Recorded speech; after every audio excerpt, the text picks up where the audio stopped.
Rockets fans, welcome to the Rockets Launch Pod, an exclusive podcast from the home of the Rockets. Whoa! Sports Talk 790. Rockets. Red Nation, get ready. Get ready. The Rockets Launch Pod starts now. Welcome aboard.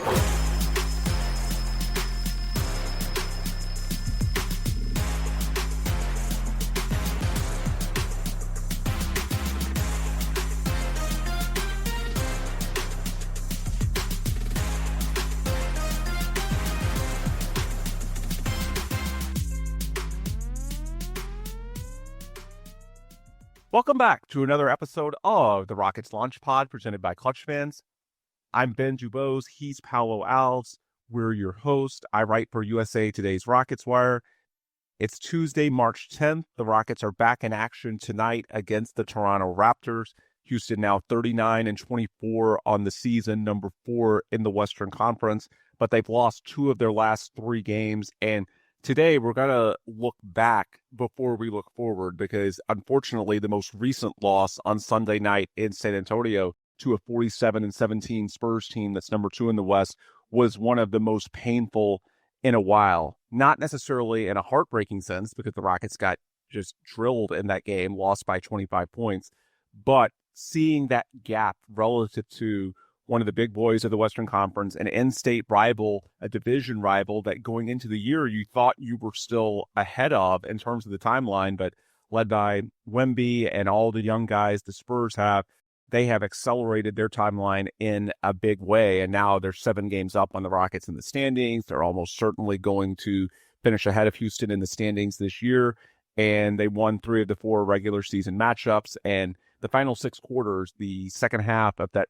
second January game in Houston and then this March rematch in San Antonio were absolutely dominated by the Spurs. And what was most frustrating and concerning, the big question coming out of the January game was how the Rockets would counter the adjustment the Spurs made to have Wemby guard a men and sag off and roam and prevent the other 4 guys from getting going, take advantage of a men being a non-shooter.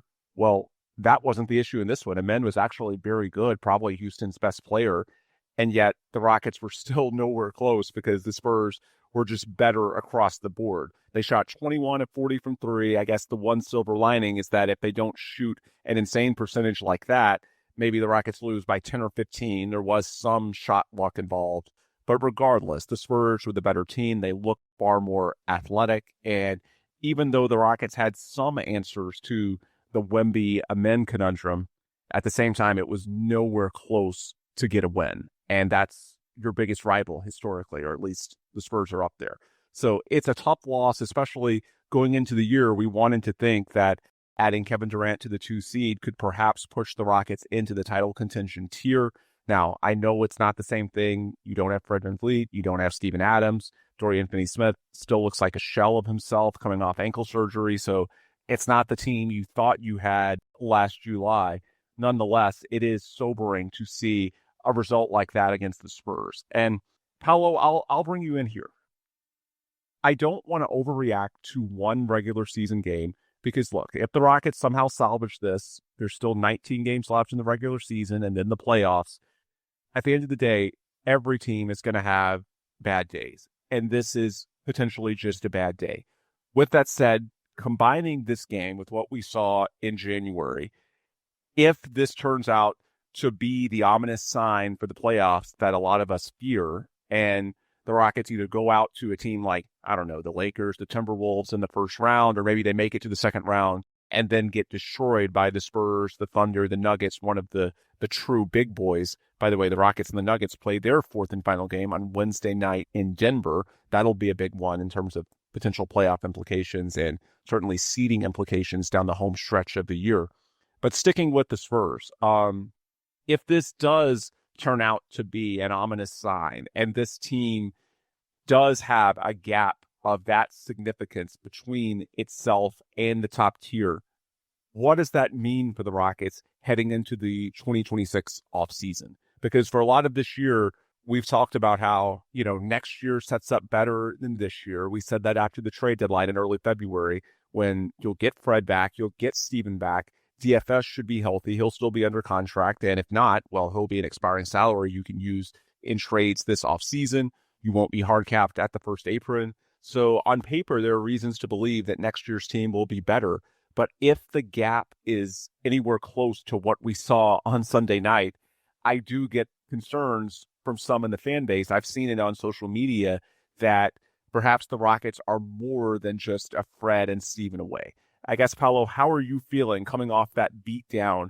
Does it change in any way your feelings about this team and, how aggressive they should be this offseason? Like, I've seen some say that this is the kind of result that if it happens again in the playoffs, maybe it forces you to reevaluate the Giannis trade talks and whether you trade Sengun and future picks. That's just one example. There's a lot of others, but I'm just curious at a high level, how much in the macro did Sunday night's result change how you're feeling about this team entering the offseason? Well, it's not necessarily just about the Spurs game, right? It's kind of been an entire season, and even when we were on pace to win 60 games, right? You heard us here on the pod talk about how this team, this doesn't seem too sustainable, and this team doesn't seem to be able to just lock in on defense and shut down a team when they need to. That's a big part of what your identity has to be when you're playing guys like, for example, Man Thompson, who contributes a lot more on the defensive end than on the offensive end.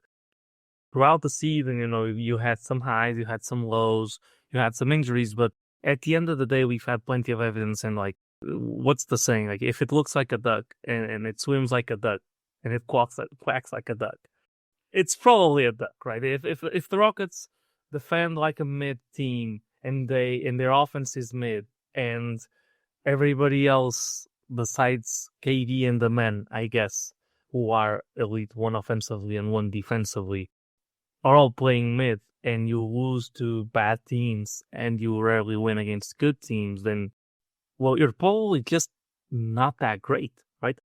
And we're not bad enough that you can just say, oh, the season's hopeless and you might as well not watch anymore. It's not really the case. We're okay. We're a good team that really has very little shot of making any noise, I think, in the playoffs against the truly elite teams in the league, even though the league just in general does. How are the Celtics the 2 seed and will likely end as the 1 seed in the East, and how are the Spurs somehow close to OKC? I guess injuries kind of explain that one, but the league in general is just one of those years where nobody truly feels like they're very good, and the Rockets are perhaps the epitome of that. They're just not very good. Some of it attributed to not having Fred VanVleet. Some of it attributed to the Steven Adams injury. Some of it attributed to, and we'll get into it, severe regression from Tari Eason's defense. Some regression from Man Thompson's defense. Severe regression on Sengun's defense. And not really any step up when it comes to the offense for Sengun as well. It's just, wherever you wanna blame for it, or I guess some people will also say Ime Udoka's questionable rotation decisions as well. It's just, you can tell, and you've kind of been able to tell since very early on, that this team just doesn't have it, and it is the ability to raise the level when the level needs to be raised, when games are on the brink, and when you're playing especially good teams, or when you have to take the game seriously because you're losing to a really bad team. It just seems like the Rockets win games and lose games largely up to chance. And there's really no tangible difference in the level of play when it's time to lock in, or when they're down 10 versus when the game's even versus when they're up 10. It's just largely a game of chance. They don't seem to have any gear up or any gear down. They'll easily fall down 10 to any team in the league, and they'll easily come back from those 10 also against any team in the league. But it doesn't necessarily seem intentional, because when there are high leverage moments, it doesn't seem like a switch flips and they start playing better and they come back. It just seems like shots begin to fall sometimes, or the other team seems to miss some open shots at times. There's no discernible difference in the level that this team plays at. They're just, I guess I'll call them playoff NPC, in the sense that they're just okay. They're gonna be fodder, probably, perhaps, maybe beat their first round opponent, depending on who they get matched up against, and very likely gonna lose soundingly to a round two opponent when they get to it, because the ceiling's not very high, and it doesn't seem like they can intentionally change the way they play. So I know it sounds kind of hopeless, but you know, all of the factors, including the injuries, have led us up to this point, and I don't think it's something that you could have fixed at the deadline, and I don't think it's something that you can necessarily change with any buyout options or any coaching philosophy differences or any rotation changes. No, nothing's going to change dramatically what this team is, which is what is necessary if they want to, make any noise in the playoffs. So I'm guessing going into the offseason, I mean, I hope they win a round. I hope it's at least somewhat of a progress from what it was last season. I wouldn't be too surprised if they don't. But, the Spurs are a very flawed team as well. And throughout the season, I think they won one game against them. And they just don't seem to be very competitive whenever Wemby's on the floor. And perhaps Wemby is just that good that early, and he's very good. But the pieces around him are not very good.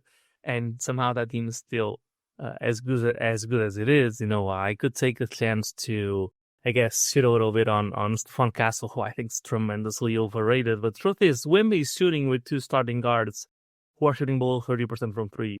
And the other one's De'Aaron Fox, who's shooting 34% from three. And we know that's not going to hold. So it's not like they have this, very well built roster. It's just a bunch of young players thrown together and a couple of 3-and-D guys that are more 3 than D in Harrison Barnes and Champagne. So it's not like there's some roster building masterclass, across the court on the other side, and they just doesn't seem like this team has any, I guess it's not really gas left in the tank, because it doesn't seem like they're playing tired. It just seems like from a mentality standpoint, there's just no ability to step up and be any different than what they are at any given point. And when you don't have that, you're bound to, you might get upset, but you're bound to not never, but at least for this season, not punch above your weight in a way that last year's team probably could, because they were at least elite at one thing, and if they could leverage that enough, and with some shots falling, they might have been able to make a noise here and there. For this team, it's kind of rolling a weighted dice, right? What you're gonna get, are shots gonna fall, or shots not gonna fall, but there's really not really much adjustment to be made to how the team plays. So I'm sorry, I made it very focused on the here and now. I don't know if you want to touch on some of the points that I made before we move on to what this means for potentially an off season. So we can get to the offseason in a few minutes. I want to follow up on something you said about the Spurs young guys, because one of the talking points that I don't like, that I've seen at least on my feeds, is that the difference between the two squads is more than Wemby. I don't think that's true. I think, unfortunately, at this point, and it's not that you can't overcome it, it's just going to take a lot of stars aligning. The difference between these teams is that night in May of 23, I remember us doing the live pod, Paulo, for the lottery night. And of course, the Rockets didn't get Wemby and the Spurs did. So not only did you not get this generational prospect, certainly not a disaster of a night, because I think it's pretty clear Amen Thompson is the second best player in that draft class. But when you don't get the truly generational guy and your main competitor in state, same division does, it leaves a mark. And for Wemby to do what he's doing now at 22 years old is absolutely ridiculous. We know the length, the versatility defensively, and when you combine it with the shooting on offense, I mean, I pretty much knew once he made a couple of first half threes, I felt like the Rockets were cooked, because as soon as they had to come out on him, the driving lanes were going to be there because they're more athletic across the board, other than Amen and to an extent Jabari, depending on the matchups. The Rockets were just in a different weight class than the Spurs in terms of athleticism, and those two teams. Again, the 145 points might be a little skewed based on shot luck, but the Spurs were getting really good looks. And when Wemby connects from outside, I knew it was going to be a long night, or I had a strong suspicion that it would be.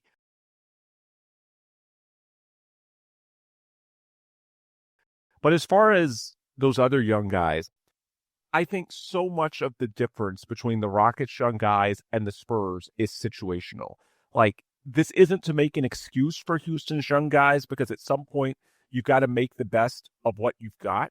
But when we talk about how players have developed or not developed, and I know a lot of people look over at the Spurs and see, impressive stat lines if you squint hard enough for guys like, Castle in year 2, Devin Vassell, Keldon Johnson. There's several young guys that people are envious of. And with the Rockets, superficially, I understand the frustration. Like, relative to my expectations before the year, I would say amongst the 5 recent first-round draft picks, the only one who has cleared my expectation is Reed Shepherd, and there's still some pretty clear deficiencies on defense. Amen and Jabari, roughly in line with expectations, maybe a little bit ahead, and I would say Sengun and Tari, at least for me, are below expectations. But I really think a lot of the reason for that difference, I get that it feels like the Spurs are doing a better job with development, but when you have that North Star like Wemby, it simplifies the roles so much for those players around him. Like, I feel pretty confident. If you put Amen Thompson into the Steph Castle role with the Spurs, he would be an all-star. His numbers would be ridiculous. He doesn't have that luxury here in Houston to be able to simplify his role.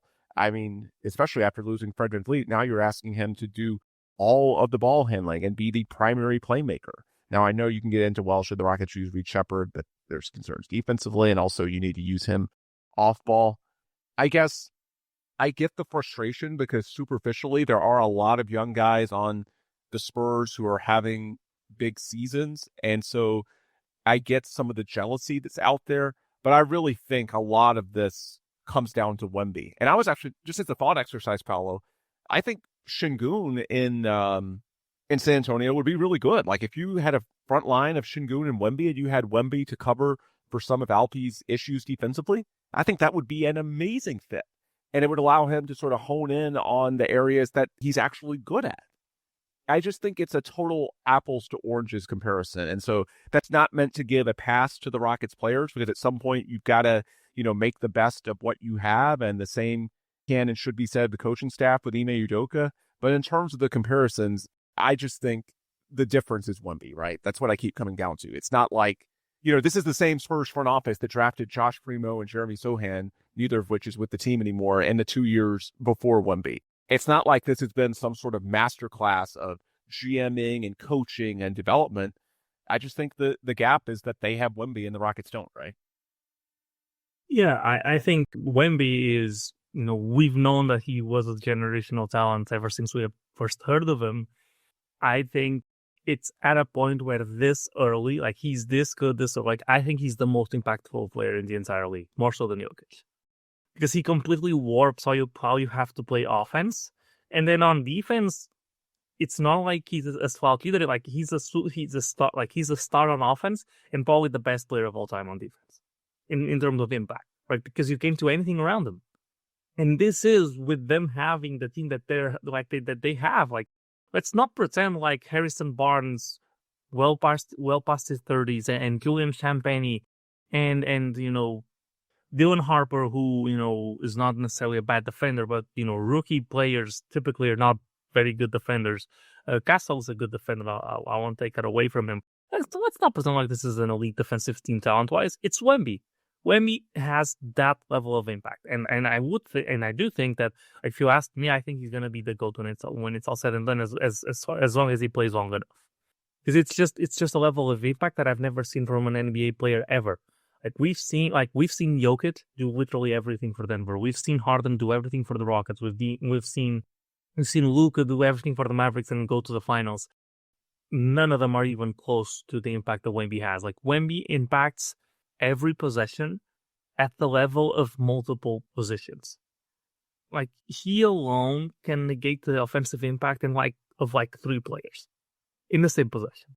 It's just unheard of because of his size, because of his instincts, because of his mobility. It's like, if he stays healthy, he's going to be the greatest player of all time. And I don't think it's going to be close when it's all said and done. That being said, extrapolating that to the other young guys, well, yeah, the Spurs haven't done some tremendous job at drafting. We're not sure what Stephon Castle is. if he is placed in a position where he's on a bad team, like if he's in the position Jalen Green was when he came into Houston, for example.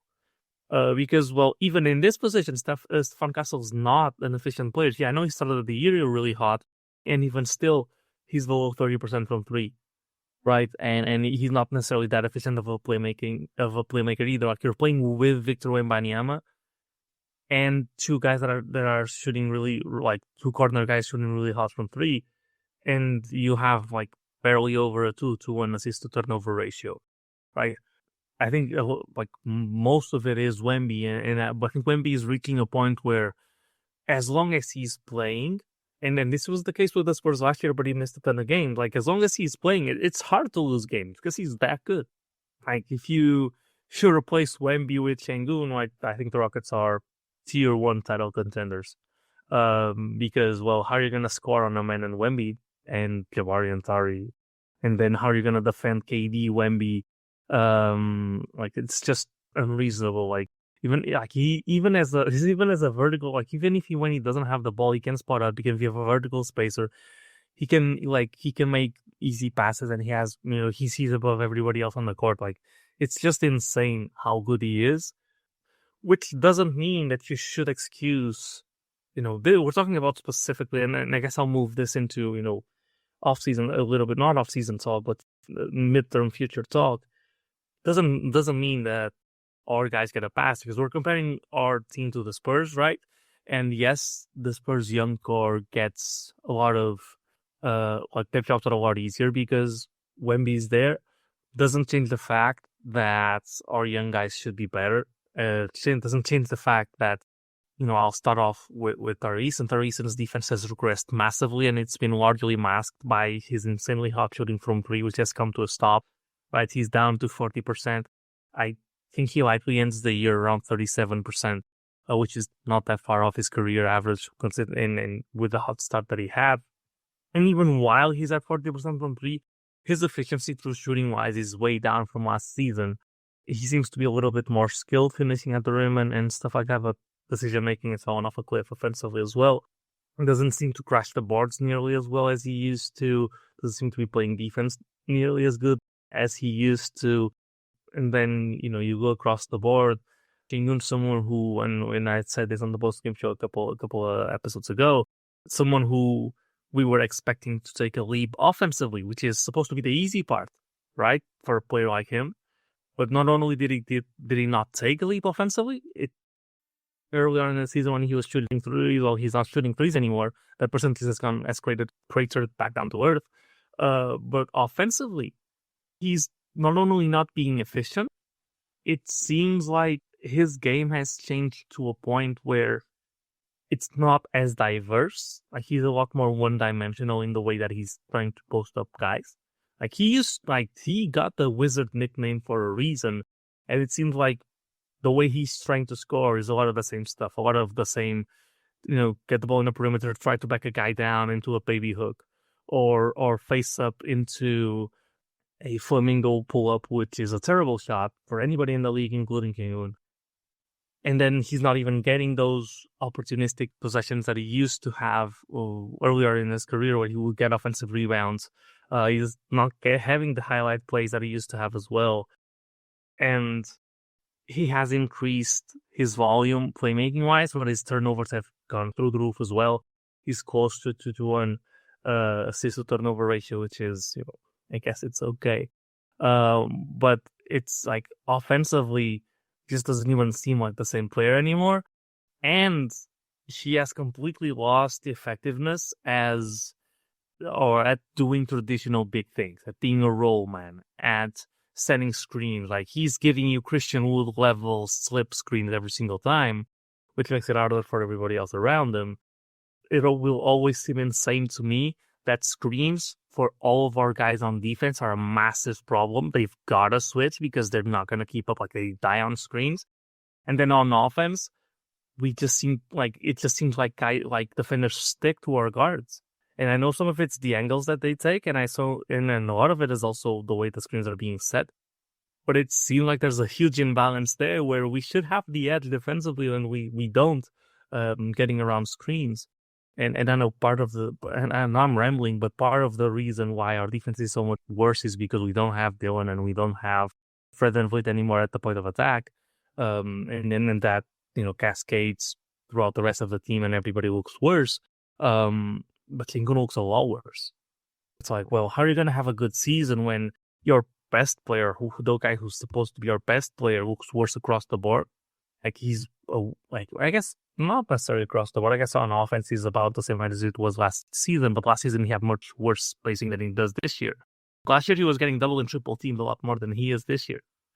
And then on defense, it is what it is. He's, a lot worse than it was last season. Be it scheme, be it whatever you want, say it whatever you want, he's worse. And so you have your best player playing a lot worse, and then you have one of your defensive specialist wings, Tari, playing a lot worse as well. A man has taken a bit of a leap ball handling wise.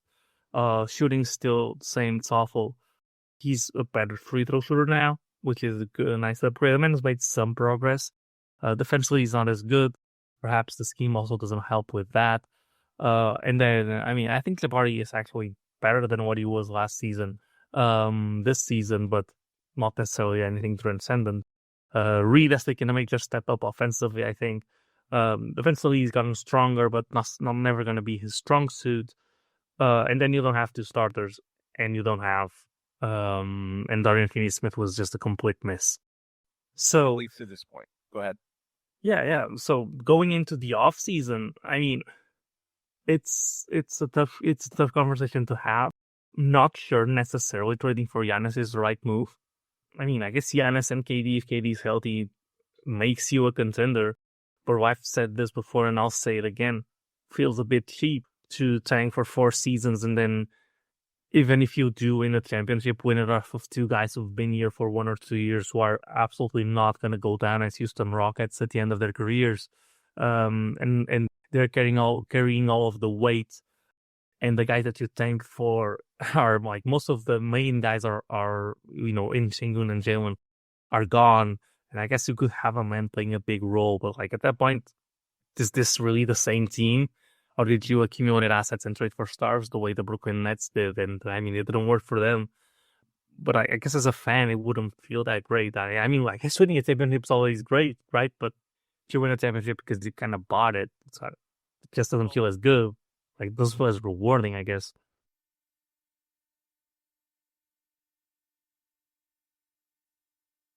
Well, let me follow up on Sengun because I think there's an interesting conversation there that I do think dovetails with the inherent off-season strategy that I know we both want to cover.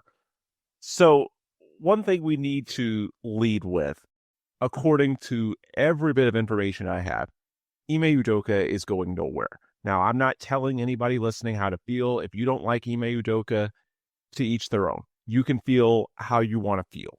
But from everything I've heard, the Rockets are nowhere close internally to being out on Ime Udoka. In fact, they just gave him a contract extension prior to this season. They still believe in the guy. And so knowing what we know about his playing style, and this is a defensive coach that's been well established, you do have to optimize the roster for him, specifically because you don't have a player like Wemby or Kate Cunningham or even Cooper Flagg to lift you to where you can be more than the sum of the parts. You don't have that individual transcendent guy to just lift you in big spots and steal wins. If the Rockets are going to win a championship in this era, it's going to have to be on fit, on chemistry. Things are going to have to be in alignment. And with Ime Udoka, we know he's a defensive-oriented coach. Well, it's difficult to play Sengun and Reed Shepherd together. Tari Eason's defense, as you mentioned, has slipped this season. And I think a lot of it, he just doesn't look healthy to me, Paulo. I think, when he tried to ramp back up from the oblique in December, he had the issue with the lower left leg. If you watch him on the bench during games, he's still icing it all the time. I think the ankle sprain he suffered to the other leg, it's the lower left leg that he's had issues with the last 2 years. And then he sprained the ankle on his right leg that he's had on again, off again issues with for the last couple of months. Now that he doesn't have a good leg to stand on, we didn't necessarily notice it at first because he was making an absurd amount of threes.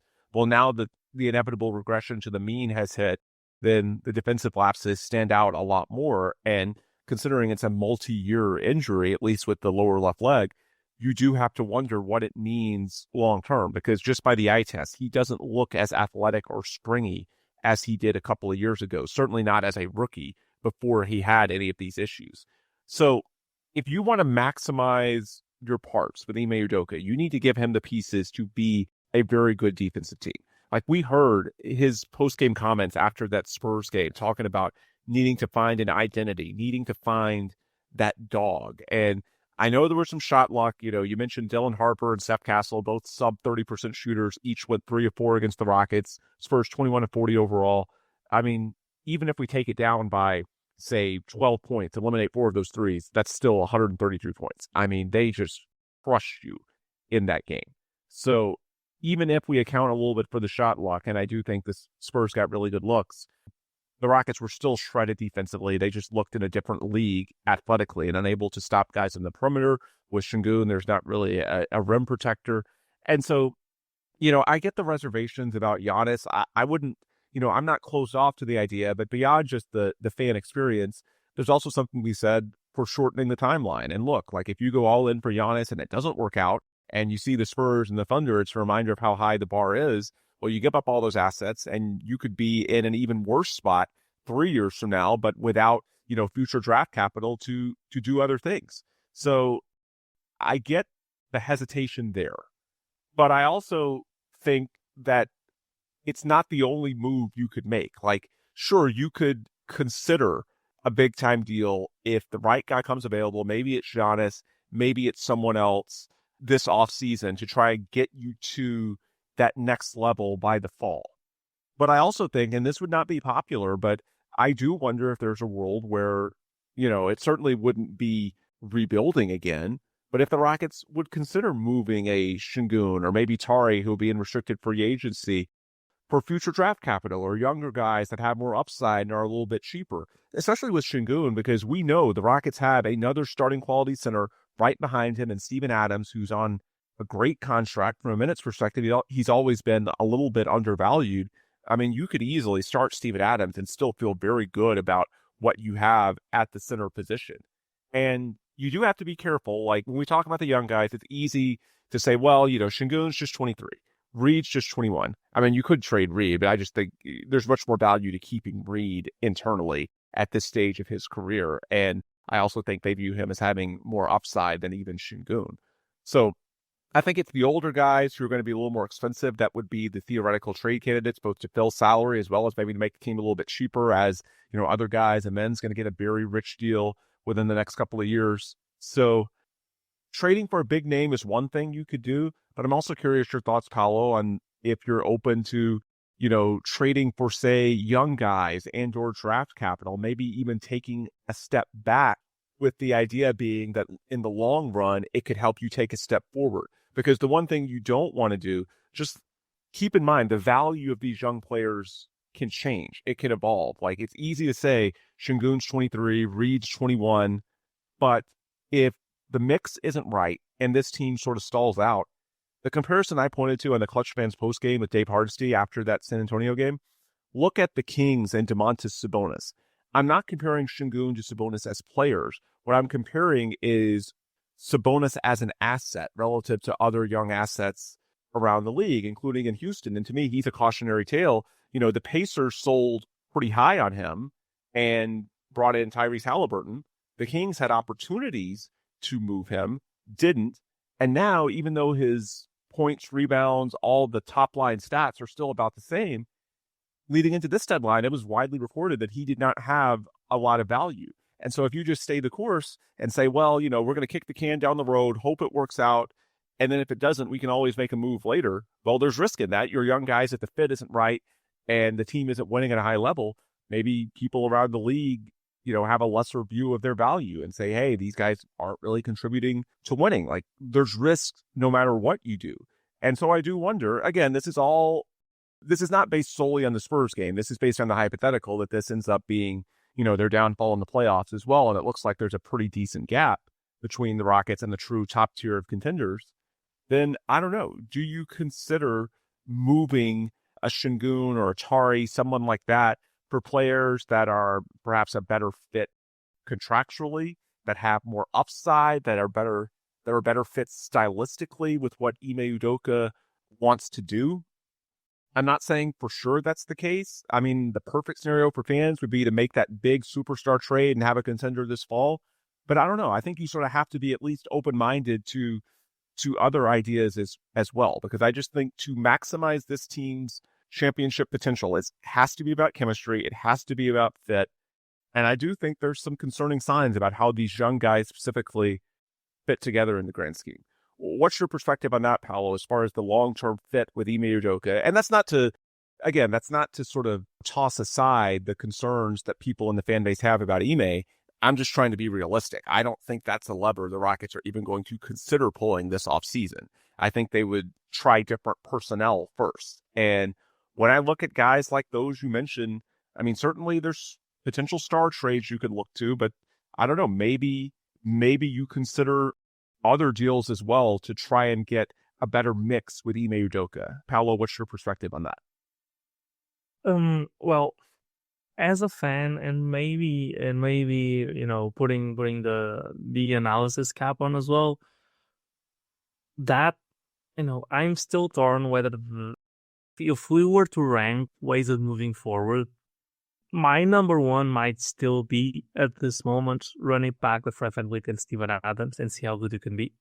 Because I do think that a lot of the issues with Sengun come from...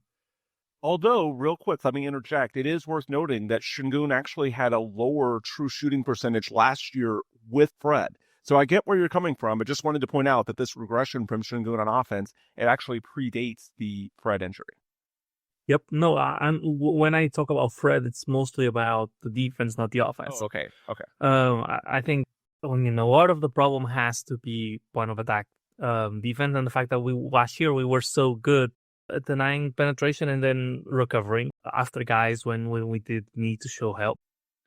And this year we're not able to. So I think my number one scenario, and I think it's close, it's neck and neck, is right now is still, run it back with the same team, and not exactly the same team, change Dorian Finney-Smith perhaps, or make it move here or there, maybe an enforcer. I've talked about bringing back Dylan Brooks before.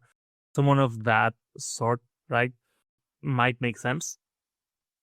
But after that, I rank taking a step back and trading for Young or trading Sengun for young pieces and picks higher than trading for Giannis. And because I do think that you bring Giannis into this team, and I'm not sure they're tier 1 contenders. And if they're not, well, you got to start all over again in a few years. Might not even be a few years, might be a couple of years when KD is gone. Because once you bring in Giannis, this is KD's timeline. And when KD retires, you're going to take a step back that you're not going to be able to compensate for. That's what happened with, paying a premium for a guy like Giannis, is that, well, now you are on KD's timeline, and KD is not a bridge between being good and being very good. Now you are on KD's timeline. So that's that. Not only is that riskier, we would not be sure that works. And taking a step back allows guys like Amen Thompson and Reed Shepard, who seem to be the highest ceiling guys on this team at this moment, to get a little bit more time to get to that, prime like their career levels. Now, there's arguments against that as well. Well, if you take a step back, what's to tell you that you're not just stuck in a conference with, the Wemby Spurs, who can't get past, just like you couldn't get past the Warriors? Who's telling you that the right time to strike isn't before Wemby is full prime and just it's impossible to win against them, which I think is a very real possibility. When you can say that about Wemby, you can say that about the Thunder as well. They're still incredibly well built to be a dynasty for, they haven't been as scary this year because of injuries, but for the few years to come, they're not, I get very clearly the best team in the league, and they still have an insane amount of picks and an insane amount of guys that are still young that can still develop. Like Chet's still very young. Jalen Williams is still very young. They will get better. They just traded for Jared McCain, who I do think has some upside as well. So there's that. But I think the most important part on that scenario, the most important counter argument on that scenario, the taking a step back is, I just don't think, if you like, I think it's when the Rockets first decided to tank, that was clearly the best path forward. A move like that now is something that's not clearly the best path forward, even though it might be. I would say it's, in my mind, it's a 40-40-20 split among the three scenarios that I laid out. So it's a 40% chance that you're right. It's not a home run. Like, this is clearly the best path to go forward. And I just don't think you can sell Tillman on that if you're not 100% sure that's the correct way. Like, it's Tillman already green flag, a 4-year tank. Yeah, 4-year tank. He would still have Kevin Durant to sell tickets, by the way. Keep that in mind. I mean, I know... If he's going to end the trade, if you take a step back, I would say.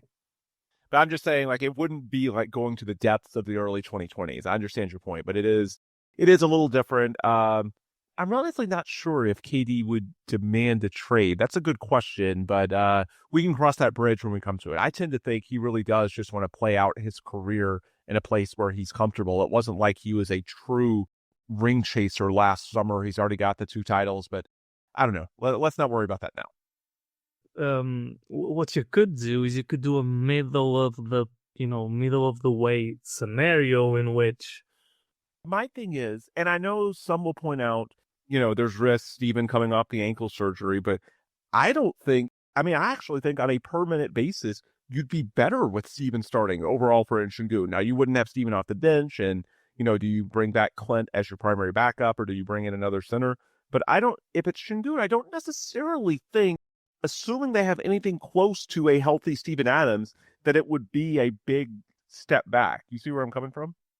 I do, which leads to what I was about to say, which is there's a middle of the way road in which, and I'm gonna say the name and people are going to be instantly pissed off, but this is not necessarily the name I would target, just the type of move. A guy like, I'm not gonna say that. I'm gonna say someone else, like going and getting a premium role player and a couple of picks for Sengun. You're still good, right?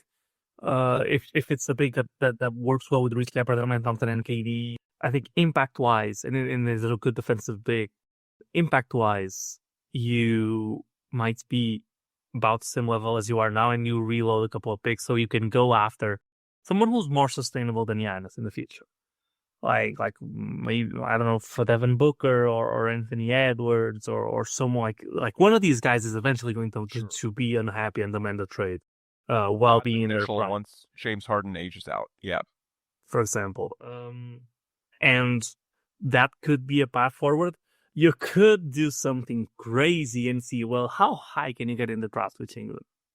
And this is a generational class. Perhaps you're confident. You're probably not getting top 3. You're probably not getting Darren Peterson, Kem Boozer, or I'm forgetting the Devanza. But what if you're really high on, I don't know, Houston guy, Kingston Flemings? What if you're really high on someone in that range? Would Sengun get you there?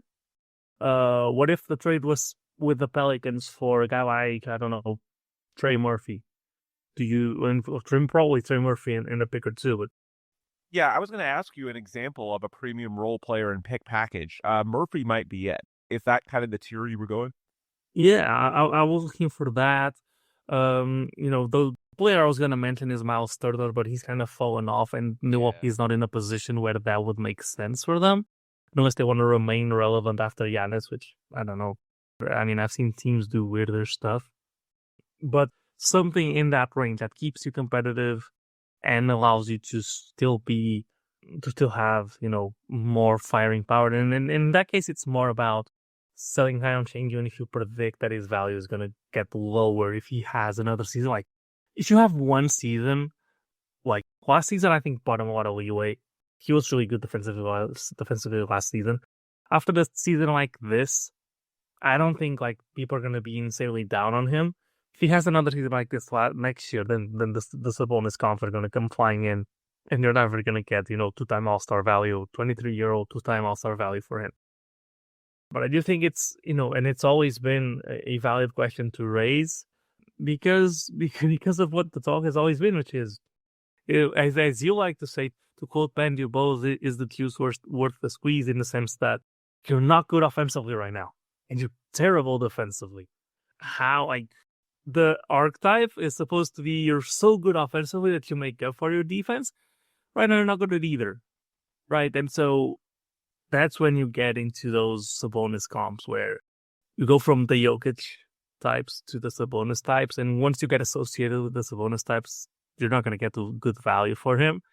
And then you add in that not necessarily a great fit with Amen Thompson, definitely not a great fit with Ime Udoka. Where do you go from there from a team building perspective? It just seems like the Rockets have good players, they just don't fit together all that well. And once you factor in that Reed might be stepping in as, next man up as far as superstar potential goes, I know he's not close to superstar right now, but there's a lot there offensively to like. How would he fare in a situation where he's got a better screening big? And we see with Capello, who is a very diminished version of a very good screening big, that he's, a plus 11 or something close to that. I saw a tweet about it recently. So he does really well with Capella. How would he do if you got him, a really good version of Capella or something of the sort? So it's worth discussing. I'm not sure it's the best path to go, and I'm even less sure that Tillman would okay a move like that. And to be fair, if I were in his position, I'm not sure I would either.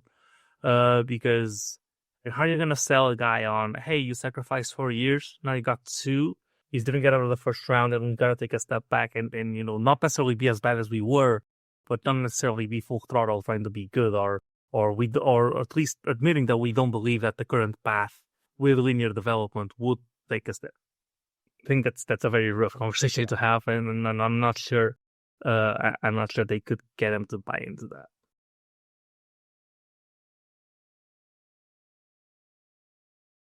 To be fair, if you sold him on Sengun for Kingston Fleming, and because he's a U of H guy, and whatever picks come on top, that he might buy into.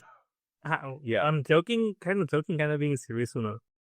Well, I will say, I don't think it would be a hard sell to convince Tillman that Steven is worthy of a larger role. Now, I know some will have concerns about his ankle and whatnot, but, there were pathways for sure for the Rockets to duck the luxury tax at the deadline. And as Rafael Stone admitted to, they pretty much knew by that point that this was a team that, while not impossible, would need a lot of luck to win a championship this year. And one of those paths was to trade Steven Adams. There were teams like the Pacers who are in a gap year with no Halliburton that ultimately they traded for Ivica Zubac. They could have made a move for Steven Adams, and I'm told that there was interest for Steven around the league, and the Rockets chose to keep him for future years. They could have looked to move Dorian Finney-Smith, but they kept him. There's still some hope that he'll, bounce back, but if not, he's useful matching salaries and expiring this offseason. And so Tillman he's paying the tax this year for future assets for guys like, ideally DFS bounces back, but worst case, he's a trade asset for Steven Adams because they think that when he's right, he's one of the best value contracts in the game. So if part of the plan is dialing up the usage of those guys, which as Tillman sees it are clear wins, very important that he's already sort of backed, then I don't think it's a huge ask for him to sort of double down.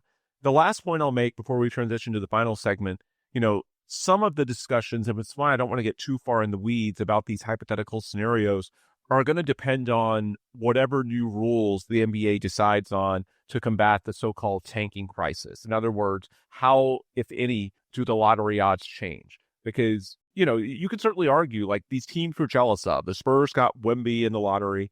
The Pistons got Cade Cunningham. The Mavs got Cooper Flagg. And I know the Mavs still aren't good, but you can see a pathway within a couple of years for them to be a very good team. And so maybe the Rockets just want more bites at the apple. They already have some. They've got the Brooklyn swap in 27, the Phoenix picks in 27 and 29, the Dallas pick in 29. And so maybe there's a case to be made it's not a pleasant conversation, but you're good enough at center with Steven that you just get more bites at the apple. But is it quality or quantity? Some of that's going to be determined based on the rules changes. It may be a situation where it makes more sense, to get just the highest quantity of picks that you can possibly get if the odds get more and more flattened, as opposed to, it used to be try and pick out the team that's most likely to be bad. And so project your ability to get higher in, a draft in 27, 29, whatever it may be. Those aren't pleasant conversations to be had, but I'm just trying to talk about it within the confines of this ridiculous Thunder team, this Spurs team that's way ahead of schedule. The Nuggets, now they're getting Aaron Gordon back. We'll see what they look like. These aren't fun conversations because we wanted to believe going into this year the Rockets had a chance to contend for a championship, but just in terms of the realistic roadmaps for how do they get there under Ime Udoka, these are things that you may have to at least consider. We can talk more specifically when we get to the offseason. We can incorporate how they play in the playoffs, and we could also incorporate what any rules changes are as far as the NBA draft lottery and its implications for future picks. All right, last segment, and I'll try and make this quick because we're already almost an hour in.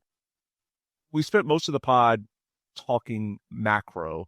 I want to finish talking micro because if you believe that the Rockets can figure something out over these final 19 games, it would be very convenient to start the next couple of nights. Schedule is not easy. Home against a Toronto team that I believe is 8 games over 500, and then a tough game, night 2 of a road back-to-back in Denver against the Nuggets. If you win, you split the season series. If not, I think the Nuggets would pass you for a top 4 spot in the West and thus move you to a spot where you'd be out of home court advantage in the first round and facing either the Nuggets or the Timberwolves, which in my opinion are far more difficult opponents than the Lakers would be if you could get back to number 3. So there's a lot to play for in that game on Wednesday night. Won't be easy on the road, night 2 of a back-to-back. And, internally, I've heard all season long that from a Rockets perspective, the teams they sort of fear the most in the playoffs are the Thunder for the obvious reason and the Nuggets. And Denver does have championship pedigree. I understand that. And I think there's some hesitation to buy in on the Spurs just because they're so inexperienced. But at the same time, and maybe I'm, overreacting to Sunday, but just by the eye test, it feels like the Nuggets are a much friendlier matchup for the Rockets than the Spurs are. Like, Houston has shown an ability in those matchups against the Nuggets to get to the rim, to get kick-out threes in a way that was much more difficult against the Spurs and Wemby. If you look back to those 3 Rockets-Nuggets games, 1 in November, 2 in December, so the Rockets were 1-2, but all 3 of them were close. One of the 2 losses, you pretty much have to put an asterisk on. It was the Amen Tim Hardaway Jr. ridiculous game where there was just the awful officiating that was confirmed in the last 2-minute report the next day, late in the fourth quarter and in overtime. Then they came back the next game in Denver and dominated. The game before that was the NBA Cup one in Houston that the Rockets had a bad first quarter, nearly rallied to win, but ultimately came up a little bit short. I just think, and maybe it changes with Aaron Gordon back for the Nuggets because he hasn't played much against the Rockets this season, but it doesn't feel like there's nearly the same athleticism gap. Denver's been a bottom 10 defense for most of this season. And so I know Nikola Jokic is great. So is Jamal Murray. But I feel like the matchup is a little friendlier. Now, the Rockets aren't head and shoulders better, so they're going to have to execute in the fourth quarter. That's been an issue all year, and it was in that loss to the Warriors as well. But I'll happily take, getting back to a point where we're at least talking about, what adjustments can they make to, get going in the fourth quarter. Because that's typically manageable. And I do think, there's some little things the Rockets can do, like between the loss to the Warriors and then the comeback win they had over the Blazers.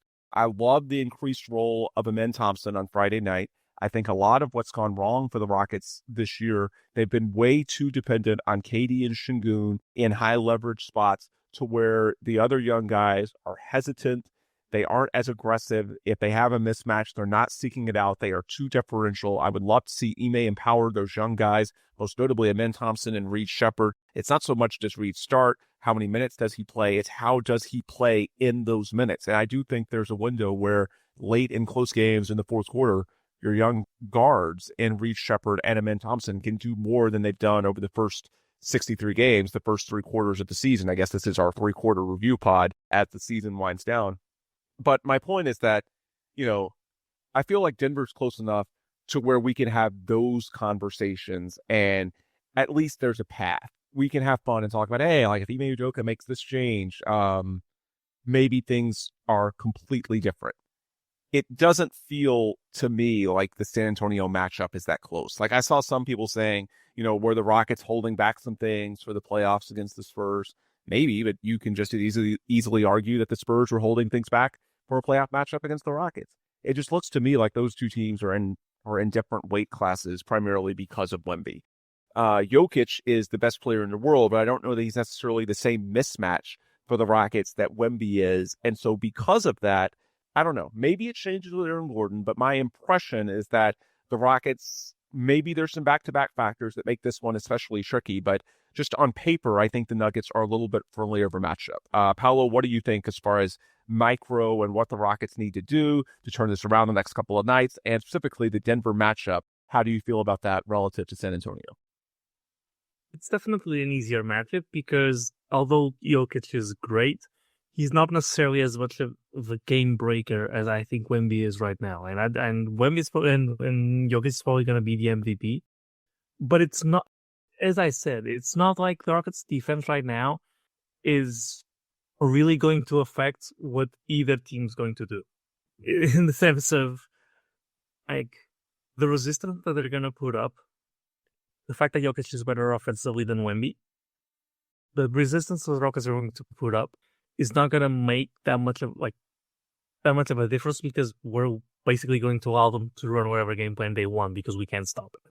So it's not like there's going to be much of a difference there, but I do think offensively we can punish Denver a lot more easily than we can punish the Spurs because, well, Wemby's not there.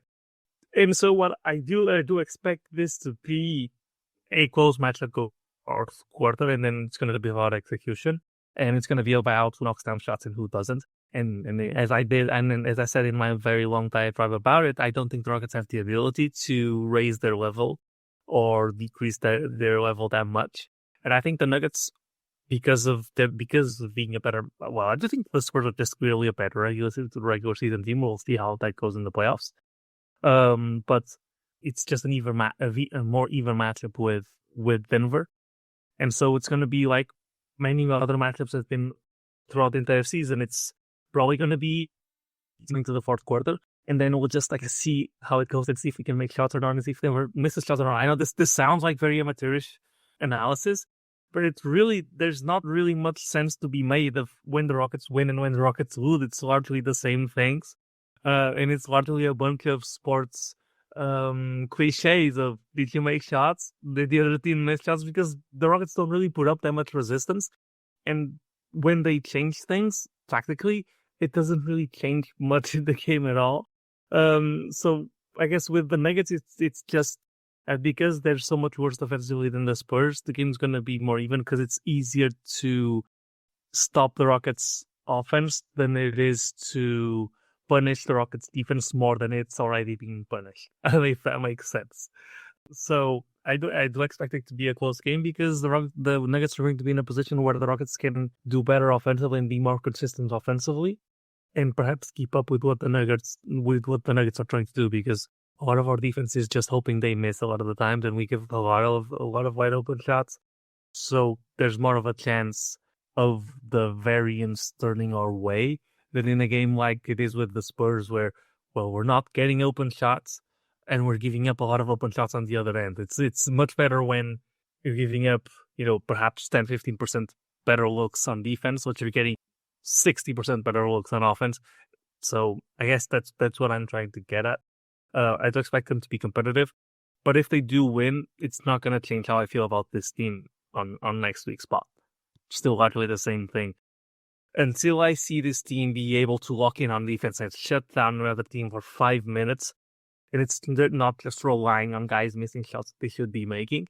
Until I see that level of intensity, this team, I'm not going to be sold on this team because I think once it comes to the playoffs, other teams will be able to do that, and we just won't. So, yeah, it's definitely a better match. All in all, definitely a better matchup than the Spurs.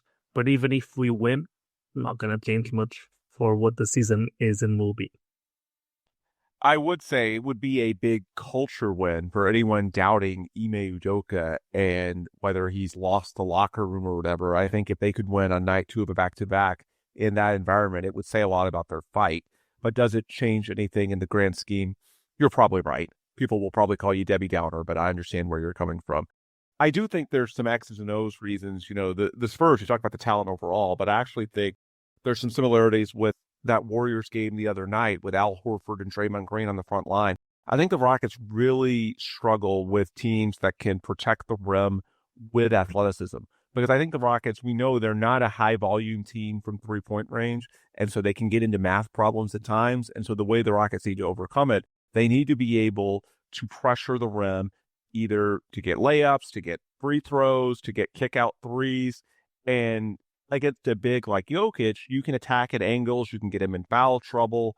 There are ways that your guys like Amen Thompson and even to an extent Tari Eason, Jabari Smith Jr. can attack off the dribble, Kevin Durant as well. Whereas against teams like certainly the Spurs with Wemby, but the Warriors, I know, especially in Alaska, is no Steph Curry, no Jimmy Butler, no Kristaps Porzingis, but you do have, when it matters, Draymond Green and Al Horford in the front court. It's very difficult to have your downhill guys exert the rim pressure that you need to generate satisfactory offense. And we saw in the fourth quarter, the Rockets went over 6 minutes with just 2 points, and those were the high leverage minutes when the Warriors went out with their 2 veteran bigs who can still, even at advanced ages, move very well. The Jokic matchup, as great as he is overall, is a little friendlier because the Rockets can get the downhill pressure that they need to not entirely, but to minimize their issues when it comes to a lack of three-point volume. Anyway, with that, we'll bring this episode to a close. Agree that it probably won't change no matter what happens, how we feel about this team in a week, but at least for the sake of vibes and the fan base, my God, could this team use a win? Hopefully that will happen over the next couple of nights, ideally 2 of them. Anyway, until our next pod, this is where we'll break. And if you want to hear more from myself and Paulo in the interim, the best place to do that is on social media.